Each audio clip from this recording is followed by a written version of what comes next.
Globalization. Do we actually need it? Is it a vital class that we need for our very busy schedules?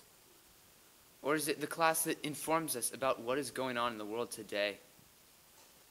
The average high schooler doesn't know what Brazil, Russia, India, and China could do in the next few years. They don't know what a failed state is. They don't even know what the EU is. The average high schooler needs globalization, and this is why.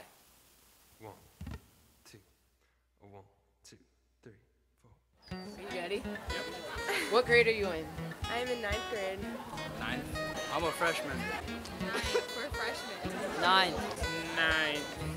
9th grade. Name an African country. Africa. Africa. Djibouti. Kenya. Name a failed state. California. California. California. South Dakota. Somalia. Somalia. Sudan. Oh, Eritrea. What is the EU? Estados Unidos. I just told you I didn't know what that was. Europe, that's right. European Union is like the European Union. European Union.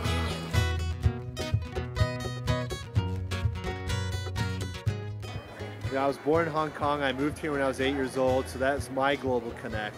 And that's why I feel so passionately about the program, is because I think you have to have that high global IQ in order to survive in this society. And if you don't, then you're not going to understand the world around you. It's changing so fast. The internet has certainly brought a lot of people closer. Well, I think globalization is related to me because, since I've been growing up, the technology has been really advancing, and we've become more integrated as a world.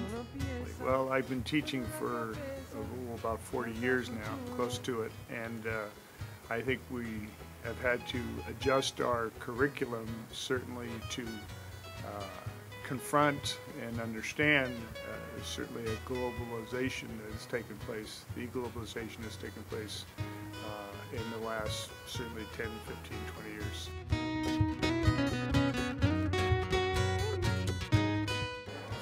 For example, I was born in Hong Kong. I spoke fluent Mandarin or Cantonese and Russian when I left. And so now when I go to a Chinese restaurant for dim sum and I say,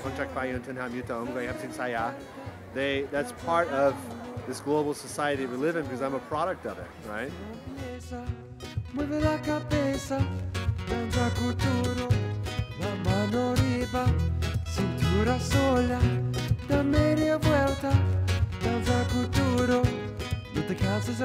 Well, I think it's important because it shows the competition's getting steeper, especially for America, because then we have to compete with other people in the world. We've had to broaden our curriculum, broaden our perspective, and really try to understand what's going on in the world in more depth over the last 10, 15, 20 years. If students don't know what's going on around the world, then how are they going to be prepared later on in life when they're going to have to be competing with these people?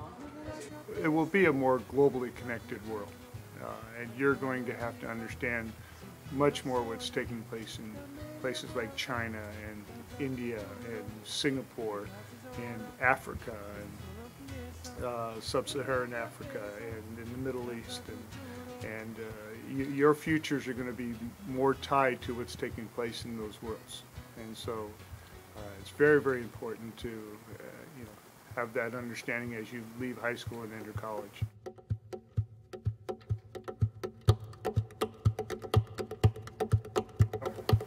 Globalization, it's beyond the facts and the numbers. It helps us see, beyond cultures other than our own. It helps us understand trends in data and the economy better. Most importantly, however, it helps us to, recognize the world for what it is. See beyond Laguna Hills, see beyond Orange County, beyond California, beyond the U.S. It helps us see the world. We're all one people.